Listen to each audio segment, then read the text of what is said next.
Publié le 13 novembre 2020 aux éditions Taifu, aujourd'hui je vous présente un nouveau manga estampillé yaoi, Goodbye Irony Dress de Miyoshi Hayato.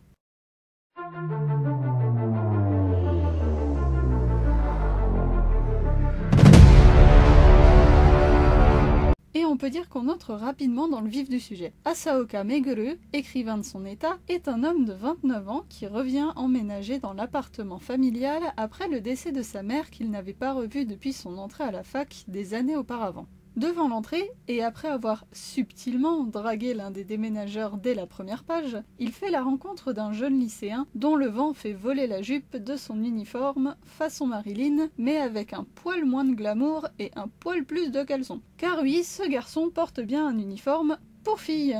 Et il s'avère aussi qu'il était proche de la mère de Meguru, proximité qui va donc encourager nos deux personnages à en apprendre plus l'un sur l'autre. Et les premières choses qu'on apprend sur le curieux lycéen, c'est qu'il n'a pas du tout l'air de se travestir par choix, que son nom de famille est Amano, et que son prénom est Keiichi, mais que la mère d'Asaoka le surnommait Megumi, qui est une autre façon de lire le kanji Kei de Keiichi. Je trouve que le fait de le surnommer Megumi au lieu de Kei, qui est la bonne prononciation pour son prénom, ajoute encore une dualité à ce jeune homme qui est parfaitement à l'aise avec le fait d'être un garçon, mais qui est visiblement forcé de se travestir pour devenir quelqu'un qu'il n'est pas. On apprend qu'il est forcé de le faire par sa mère, qui travaille dans l'aide sociale en tant que consultante pour les enfants, et est persuadée que comme Keiichi lui a fait son coming out en lui annonçant qu'il est gay, c'est désormais comme ça qu'il doit s'habiller.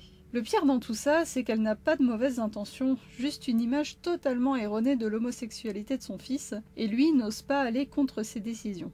Une fois toute cette situation mise en place, Asaoka va décider de s'en mêler, tout en marchant évidemment sur des œufs face à cette situation familiale bien compliquée, en prenant la place de sa mère, qui était le soutien moral de Keiichi face aux brimades et à l'incompréhension des gens. Autant sa mère qui ne comprend pas qu'un homme puisse aimer un autre homme, que ses camarades de classe qui évidemment ne comprennent pas le choix de son uniforme et le rejettent. On traite donc ici autant la difficulté d'être homosexuel, mais aussi travesti ou trans, même si le personnage concerné ne fait pas ça par choix. Et en toile de fond, on traite aussi des relations familiales, notamment entre la mère et l'enfant, et les conséquences de ce genre de différence dans les familles, en mettant en opposition Asaoka, qui n'a jamais fait son coming out à sa mère, et Amano qui l'a fait, les deux se demandant chacun si c'était le bon choix. Mais comme on reste quand même dans le genre yaoi et pas société, le tome va tout de même prendre une tournure plus romantique au fur et à mesure, avec évidemment la problématique de la minorité de Keiichi, qui va encore au lycée, on le rappelle, ce qui ne l'empêche pas d'être attiré par Asaoka.